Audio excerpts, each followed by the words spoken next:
6व्या आंतरराष्ट्रीय योग दिनाचे औचित्य साधून संपूर्ण जगभर 21 जून रोजी योग दिन साजरा होतो। मात्र यावर्षी कोरोना महामारी विषाणूच्या पार्श्वभूमीवर 21 जून रोजी सोशल डिस्टन्सिंग व शासन निर्गमित लॉकडाऊनचे सर्व नियम सांभाळून या योग दिनामध्ये खंड न पडू देता 8 महाराष्ट्र एनसीसी बटालियन अमरावती संलग्नित शिवाजी उच्च माध्यमिक शाळेच्या एनसीसी कॅडेट्स यांनी घरी आपल्या पालकांना सोबत घेत योगासनाच्या माध्यमातून आंतरराष्ट्रीय योग दिन उत्साहात साजरा केला। या सत्रातील 6व्या आंतरराष्ट्रीय योग दिनाची थीमच होती कुटुंबासह घरी राहून योगा। त्यानुसार योग दिन साजरा करण्यात आला। आयुष मंत्रालय भारत सरकारच्या वतीने 21 जून आंतरराष्ट्रीय योग दिवसाचा प्रोटोकॉल निश्चित करून दिलेला असतो। यामध्ये योग प्रार्थना, सूक्ष्म हालचाली, मानेच्या हालचाली, खांद्याच्या हालचाली, कमरेच्या हालचाली, गुडघा संचालन व उभे राहून करावयाची आसने, यात ताडासन, वृक्षासन, पादहस्तासन, अर्धचक्रासन, त्रिकोणासन, बसलेल्या अवस्थेतील आसनांमध्ये भद्रासन, वज्रासन, शशंकासन, उत्तानमंडूकासन, चक्रासन इत्यादी, तर पोटावर झोपून करावयाच्या आसनात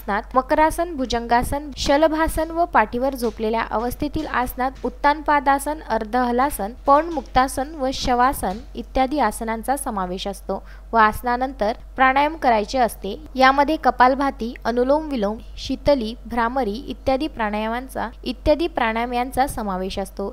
यामध्ये सारजट, यशवर्धन मानकर, वेदांत ठाकरे, वेदांत उभाळ, आदित्य सुळे, रोहन देशमुख, रोहित जोगे, भावेश गायधने, वेदांत ढोले, अनुष्का गारपवार, धनश्री ठाकरे, निधी जावरे, निधी जिचकार इत्यादी एनसीसी कॅडेट्सचा समावेश होता।